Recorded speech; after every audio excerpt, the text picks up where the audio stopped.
Alright, it's been a minute since we started a fight in the comments, so let's get back to it today with some updated map rankings. Since the start of the live service, we've seen a couple bangers, but mostly trash. I'm looking at you, Season 1. In general, Battlefield 6 has decent maps, but they're neither as spectacular as Battlefield 4 or as well balanced as Battlefield 3, with a lot of them just being straight trash. There's a handful of average to good maps, a few absolute shitters, but no real crowning jewel like Siege, Metro, Karkand, or Amiens, all of which I'd consider S-tier maps. Also, it's worth mentioning I'm a very infantry-focused player, with Amiens possibly being my favorite map of all time. So your mileage may vary if you tend to weigh vehicle and aerial combat heavier, but those are things I'll try to keep in mind anyways. So drop your rankings below, and if you like in-depth reviews and discussions about all things Battlefield, drop a like and hit subscribe. Alright, kicking things off, again there's no surprises here. Sobat City has solidified itself as an all-time terrible map for Battlefield. It somehow commits every sin a Battlefield map can make and has made over the past few years, with these issues being the most visible in Breakthrough, but still unavoidable in Conquest in smaller modes like Rush and Strike Point. First off, the map's smaller than it should be, which allows power positions like the towers to exploit massive lines of sight across the entire map. A map that's otherwise pretty void of structure, with only occasional cover to fill the void in the form of containers and piles of dirt. The map is a clash of positions that are too powerful, structures that are too dense, and areas that are too empty, all coming together to create 1,000 lines of sight, many of which are impossible to counter from the ground level.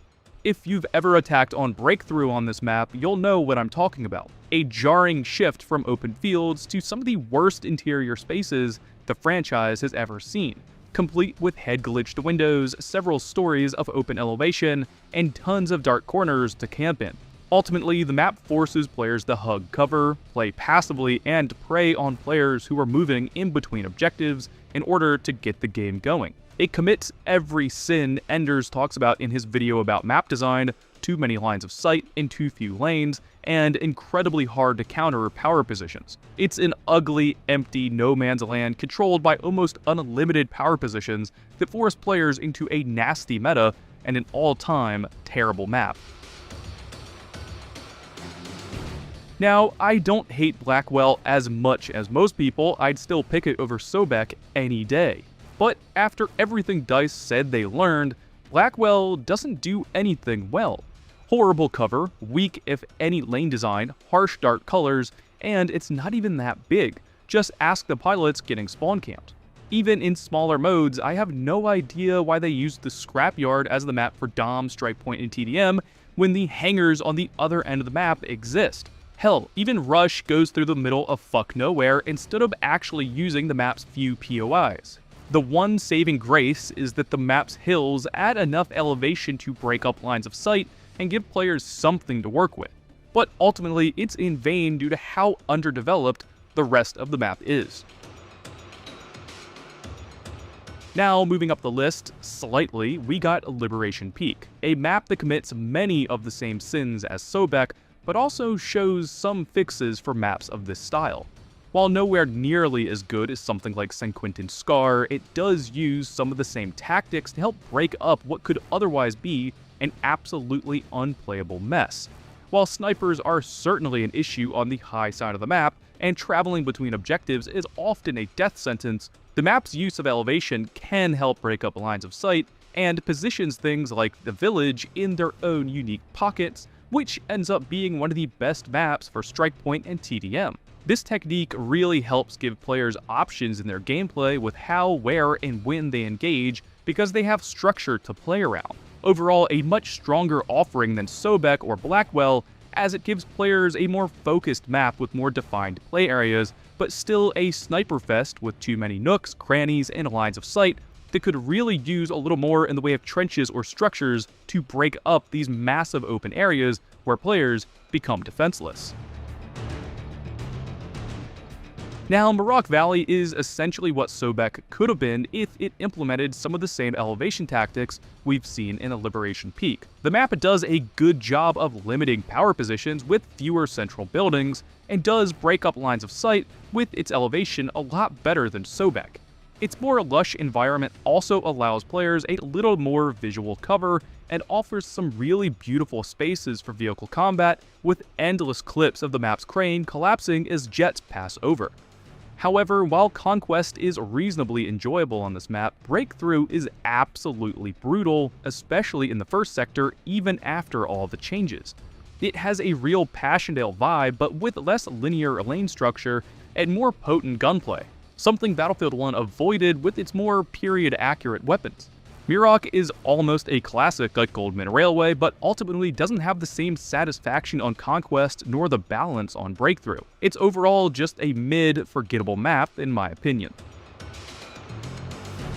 Now, Eastwood was such a disappointment to me. A beautiful, bright map with all the vehicles and destructible elements you can want in a normal map, but it's much less than the sum of its parts, often playing out in uneven, lopsided games that focus heavily around the clubhouse and residential neighborhood, while the rest of the map feels underdeveloped and underutilized. And don't get me wrong, there are some great elements to this map. The clubhouse at the golf course is arguably the best map for strike point, and the final sector on Rush is great up in the hillside. But it's all weakly strung together, kinda reminding me of Battlefield 5's Mercury. A few great POIs barely held together by open, dry, dusty hillsides that don't do much more than force objectives into a low point where it can become shooting fish in a barrel.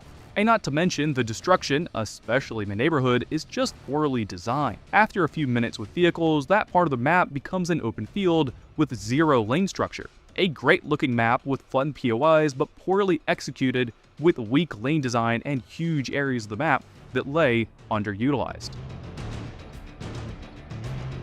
Now, Empire State is a hard one. On the surface, it feels like a map I should really enjoy as an infantry-focused player. But in practice, the map features a good deal of issues with visibility and offers players a ton of places to hide and camp with its apartment buildings and layers of elevation. However, in general, the structure of Empire State is pretty good. The lanes and variety the map has to offer are both pretty strong, with a fresh environment for the franchise with its depiction of Brooklyn. The map gives you a lot to work with, perhaps even too much. From outdoor boulevards to indoor lobbies, the map allows for a great deal of flexibility and player agency. But with such busy visuals, especially on the street and dark corners inside the buildings, I often find myself being rewarded to hold a single position because of how dangerous some areas of the map can be. If the devs went back over this map and blocked off some of the two-story apartments and cleaned up some of the clutter, I think it would be a pretty stellar infantry-focused map. But in its current state, I never find myself excited nor dreaded for the map, putting it right in the middle of my rankings. Though, if you're a big vehicle player or really enjoy chaotic infantry play, your mileage may vary, as Empire State kinda sits in between, with neither vehicles nor super linear grindy gameplay. So after playing a lot more small modes, especially Strike Point, I've really fallen in love with Saints Quarter. It's a great, bright, well-balanced, and lane-focused map that executes on smaller modes incredibly well, and should be the blueprint if we ever get another Close Quarters DLC. However, the fact is, I doubt most casual players have even played this map. Being it's only available on TDM, DOM, and Strike Point means that the majority of Battlefield fans couldn't care less, and it sadly only caters to a more Call of Duty fanbase and is probably a relic of Battlefield 6's dream of competitive play that died the day they realized they're too incompetent to host RedSec Elite. I love this map, and it deserves so much more attention. If it was just a little bigger and could have hosted Rush, or doubled in size for Conquest, it could have easily been a fan favorite meat grinder, but at the end of the day, it simply doesn't offer enough to be a great Battlefield map.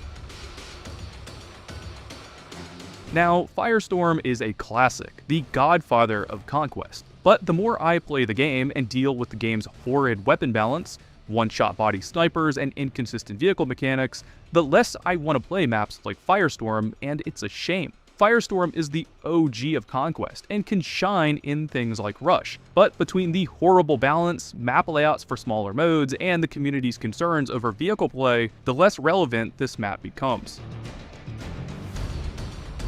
Now, one of the stronger additions over the past few months has got to be Contaminated. Although it's a little on the small side, it's a dense, diverse environment that allows for a lot of player agency.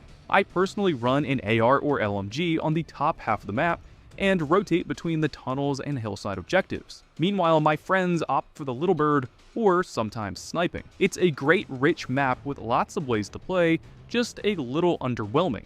But worst of all, features a terrible layout for Strike Point. I honestly have no idea why the devs chose the E-Conquest objective for Strike Point when they could have picked the houses at the bottom of the map. But so is the story of Battlefield 6, insane potential ruined by incompetence. Moving on to the top 4, these are the maps I actively search for in the filter, one of which is often Manhattan Bridge. While the map perhaps isn't the greatest achievement in a layout or flow, Manhattan Bridge always manages to put a smile on my face with its endless gameplay opportunities it provides across its massive elevation, tight corridors, and all-out-war combat. While Manhattan Bridge might not be the most technically sound map, it offers some of the best variety you can find across Battlefield 6 with its air, ground, and infantry combat. And unlike its other New York sibling, Manhattan Bridge features a lot less clutter around its more robust layout, especially on Strike Point. Overall, perhaps not a legendary map just yet, but a really varied and enjoyable experience across just about every game mode, while only being hurt by the game's god-awful aerial combat and broken Little Bird.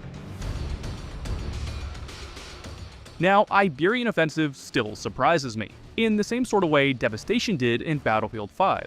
Initially, I thought I was going to hate this map, as it looks like a cluttered, half-baked mess. But in practice, the map plays out with a lot more nuance and flow than you'd expect. While the destruction can get a little carried away, especially within these central conquest objectives, the map has some very nice lanes and offers some real player choice, making great use of gadgets like ladders, deployable cover, and spawn beacons. It's sort of a modern twist on Amiens with its very linear structure, inclusion of vehicles, and manageable choke points, which also makes it a great map for small modes with its variety of options when it comes to traversal. The only thing holding it back is visibility. Overall, the gray, dusty, and dark aesthetic is a little uninspired when compared to something like Saints Quarter, and when the destruction ramps up, the combination can lead to some very dark corners and cluttered visuals with open walls for tanks to shoot in. But overall, a surprisingly solid map in my opinion, and one I always have in rotation. Now, Cairo could easily be considered the best map in the game. With its well-defined and robust lanes, it's been my preferred map, whether on Breakthrough, Conquest, or even smaller modes like Rush. While a lot of players may prefer a more round layout akin to something like Goldman Railway that allows for more variety, especially with vehicles, I'm much more in favor of linear maps that control the push and pull of a battle. Maps like Amiens, Apalacher, and even Devastation typically boil up to the top of my rankings with their more clear, defined structure. And while Cairo does suffer from many of the drawbacks of Battlefield 6's design philosophy with too many dark corners and cluttered spaces, the map seems to limit the number of those on screen at any one time, often serving up a more robust lane structure with a little less of the two-story buildings and cluttered streets like on Empire State. Throw in the map's incredibly tangible aesthetic, ability to host armored vehicles, and the variety of lanes for infantry to choose from, and it plays exceptionally well on just about every mode. The only thing holding it back in my eyes are those Battlefield 6 legacy issues like visibility, clutter, and how punishing the map can be to vehicle players. All in all, Cairo is fundamentally a pretty great map being held back by larger design decisions, which I hope to see improved as we move forward. So overall, I'd say Cairo is probably the best map in the game, but not my personal favorite, at least not anymore. Now, Hagenthal probably isn't the best map, but it's certainly my favorite.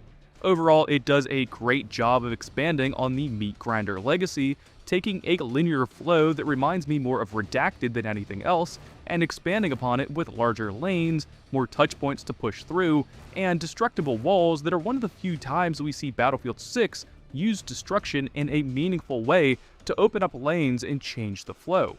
Now, Hagenthal isn't perfect. This shit is way too dark with way too much environmental dust, and the game's insane 100 millisecond TTK and player desync can really be felt on this map. However, the map offers an experience I think a lot of hardcore players have been searching for, with more action, higher kills, and a real 24/7 playability.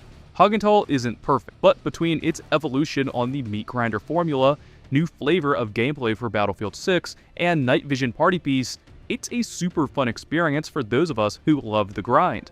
But guys, at the end of the day, I don't think Battlefield 6 has any incredibly memorable maps, at least not yet, though Hagenthal may one day join the ranks of Metro or Locker. The game still suffers from a ton of issues that, at this point, I think the devs are too incompetent to fix and EA doesn't care enough to solve, which means there's still room for many of these maps to improve, as we can only judge them through the lens of the game's current state. But guys, drop your rankings in the comments below, and stay tuned and subscribe for everything Battlefield, and as always, thank you guys for watching.